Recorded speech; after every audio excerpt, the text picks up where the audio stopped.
बिस्मिल्लाहिर्रहमानिर्रहीम। अपनी ही लड़कियों को ज़मीन में जिंदा गाड़ने का भयानक मंजर। ग्रीन लाइफ वॉइस के प्यारे साथियों, सीरतुन नबी सल्लल्लाहु ताला अलैहि वसल्लम यानी नबी सल्लल्लाहु ताला अलैहि वसल्लम की ज़िंदगी सीरीज का यह चौथा भाग है। इस वीडियो में हम जानेंगे कि ज़माना जाहिलियत में अरब के लोग अपनी छोटी छोटी बच्चियों को क्यों और किस तरह से ज़मीन में जिंदा गाड़ दिया करते थे। और भी जानेंगे बहुत कुछ, तो इसलिए वीडियो को आखिर तक जरूर देखिएगा। उस वक्त बहुत सी औरतें घर में जमा हो गई थी। सभी हंस बोल रही थी, लेकिन सलमा का चेहरा उतरा हुआ था और गम से निढाल हो रही थी। जब सूरज ढल गया तो कैस और उसके पीछे बहुत से आदमी उसके मकान पर आए। कैस के साथ जो लोग आए थे वे सब के सब शहर के जाने माने लोग थे। उनके साथ अबरस भी था। ये सभी सीधे जमीला के पास पहुंचे। जमीला को घेरे हुए औरतें एक और खड़ी हो गई। अबरस ने आगे बढ़कर जमीला को देखा। जमीला उस वक्त बेहद खूबसूरत लग रही थी। बूढ़ा काहिन उसे देखकर हैरान रह गया। कुछ देर उसे टकटकी लगाए देखता रहा।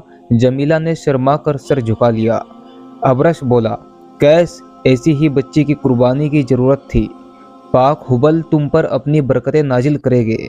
फिर जमीला के सर पर हाथ रखते हुए उसने कहा, बेटा, तेरी कुर्बानी हमारी मुसीबतों का खात्मा कर देगी। जमीला उसकी बात समझ ना सकी। भोला चेहरा और मासूम आंखें उठाकर उसे देखने लगी। अबरस ने कैस से कहा, चलो जमीला को ले चलो। कैस ने कहा, जमीला चलो। जमीला ने पूछा, कहाँ चले अब्बा? कैस ने कहा, हमारे साथ। जमीला उठ खड़ी हुई। वह चली।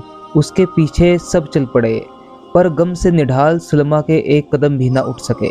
वह चकराई, संभलना चाहा, ना संभल सकी, गस्त खाकर गिर पड़ी। सब जा चुके थे। मकान के भीतर कोई न था जो उस औरत को संभाल पाता। भयानक कुर्बानी। कैस के मकान के सामने सैकड़ों आदमी खड़े थे। बहुत सी औरतें दफ लिए खड़ी थी। इन औरतों और मर्दों में हर तबके के लोग थे। जिस वक्त जमीला को उन्होंने देखा, तुरंत हबल की जय, लात की जय के नारे बुलंद करने लगे। औरतों ने दफ बजा बजा कर गीत गाना शुरू किए। इन गीतों में बुतों की तारीफ थी, अरब और अरब कबीलों की तारीफ थी। अब इस मजमे ने जुलूस का रूप ले लिया। सबसे आगे अबरस हाथ में खोपड़ी और एक हाथ में हड्डी लिए, हड्डियों की माला पहने, सीना और कंधे पर बाल बिखेरे हुए जा रहा था। उसके पीछे काहिनों और आराफ की एक जमात थी। ये सभी लंबे ऊनी जुब्बे पहने हुए थे, जो इतने लंबे थे कि धरती पर घिसट रहे थे। उनके हाथों में भी इंसानी हड्डियां थी। इनके पीछे पुजारियों का गिरोह था, जो घड़ियाल, शंख और तालियां बजा रहे थे। पुजारियों के पीछे औरतें थी। सभी तड़क भड़क कपड़े पहने हुए थी। अक्सर नौजवान औरतें दफ बजा बजा कर गा रही थी। इन्हीं औरतों के घेरे में मासूम जमीला थी, जिसे कुछ नहीं मालूम कि क्या होने जा रहा है। औरतों के पीछे कुछ बाअसर और दौलतमंद अरबी थे। ये सब लोग बिल्कुल खामोश थे। कैस बिन आसिम भी उनके साथ था। उनके पीछे आम लोग थे, जो थोड़ी थोड़ी देर से बुतों का नाम ले लेकर उनकी जय पुकारते थे। इस तरह यह जुलूस आबे जमजम के सामने पहुंचा। जमजम के दोनों तरफ नायला, आसफ, दो बुत थे। तमाम मजबा उन बुतों के सामने सजदे में गिर पड़ा। थोड़ी देर के बाद जब उन्होंने सर उठाया तो सबके माथे धूल में सने थे। अब ये लोग शहर से बाहर की ओर चले। इसी तरतीब से यहाँ तक वो आए थे। यहाँ आकर मजमा बहुत बढ़ गया था। अब इस मजमे में ऐसे ऐसे लोग शामिल हो गए थे जिनकी गोदों में दूध पीती बच्चियाँ थी। बुत परस्तों का एक गिरोह मक्का से निकलकर बाहर एक खुले मैदान में पहुंचा। यह तमाम रेगिस्तान था। सफ़ेद सफ़ेद रेत चमक रही थी। अभी ये लोग मक्का से थोड़ी दूर चले ही थे कि सामने से एक 40 साला खूबसूरत शख्स आते हुए नजर आए। यह अरब के बहुत खूबसूरत थे। चेहरे से रौब व जलाल जाहिर होता था।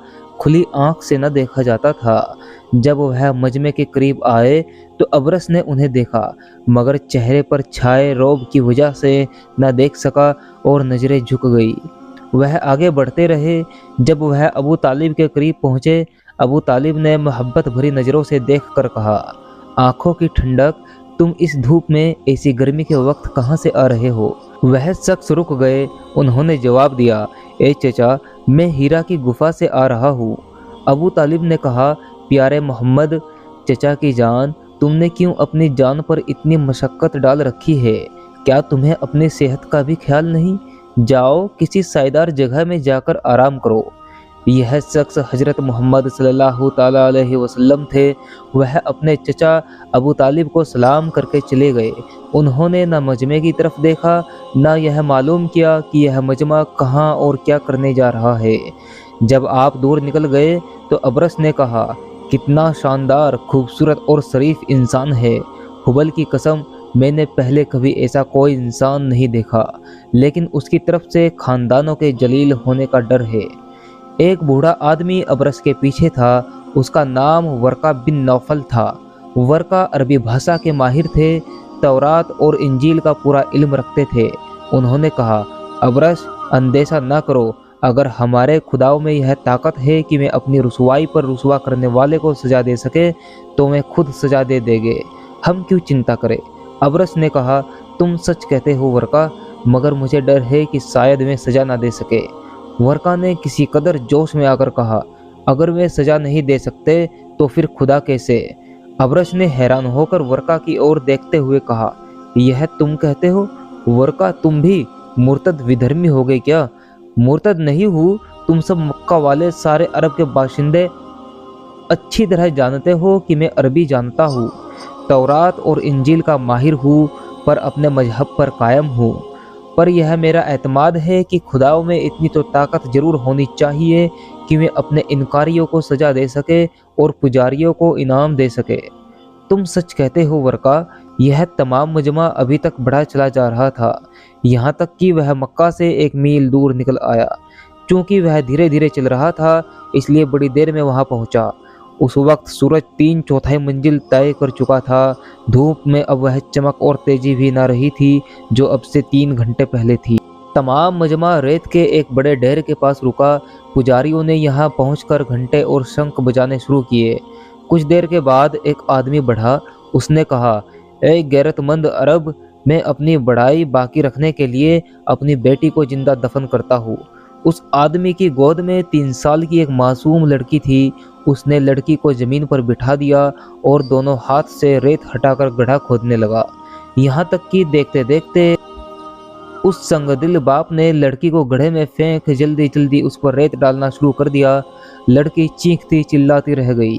रेगिस्तान का एक एक जर्रा तो उस चीख से कांप उठा, लेकिन ना पसीजे तो वे इंसान, ना पसीजे जो भेड़िए की शक्ल में वहाँ मौजूद थे।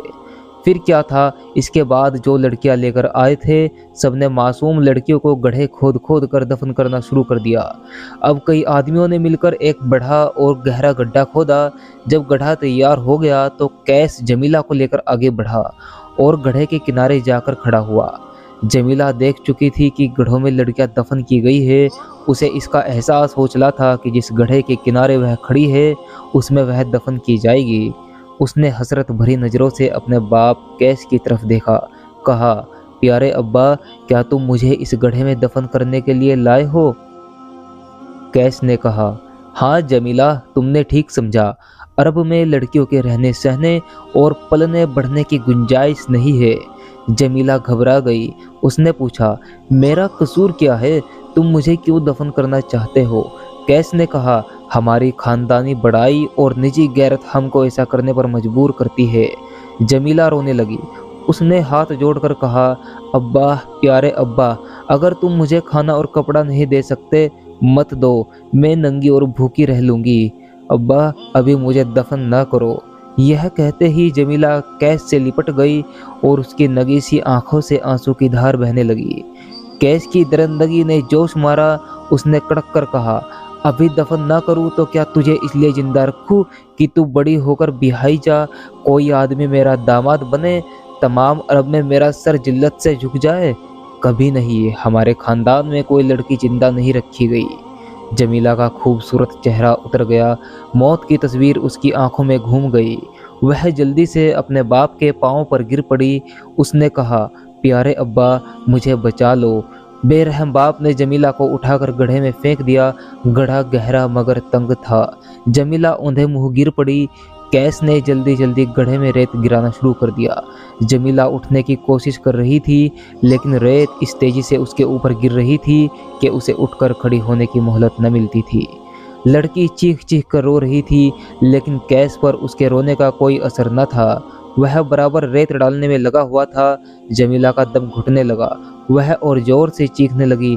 बेरहम बाप ने और तेजी से रेत डालना शुरू किया। इंसानों की उस भीड़ में एक आदमी भी ऐसा न था जिसने जरा भी रहम दिखाया हो और उस मासूम बच्ची को बचाने की कोशिश की हो। धीरे धीरे लड़की की आवाज़ बंद होने लगी। रेत बराबर डाली जाती रही, यहाँ तक कि बच्ची की आवाज़ पूरी तरह बंद हो गई। घंटे और शंख के आवाज़ में तेजी आ गई। कैस उठकर खड़ा हो गया। वह अब बहुत खुश था, जैसे उसने कोई बहुत बड़ा और अहम काम अंजाम दिया हो। सूरज इंसानों की संग दिली पर मातम करता हुआ डूब चुका था। जब रात हो गई तो सब मक्का वापस हो गए। किस्सा जारी रहेगा इंशाअल्लाह। एपिसोड 5 में हम जानेंगे कि आगे क्या हुआ। प्यारे साथियों, अगर वीडियो पसंद आई हो तो वीडियो को लाइक ज़रूर कीजिए और हमारे चैनल ग्रीन लाइफ वॉइस को सब्सक्राइब कर लीजिए, ताकि इस सीरीज के आने वाली सभी वीडियोस आपको मिलती रहे। तो दोस्तों, मिलते हैं आपको अगली वीडियो में। तब तक के लिए खुदा हाफिज़।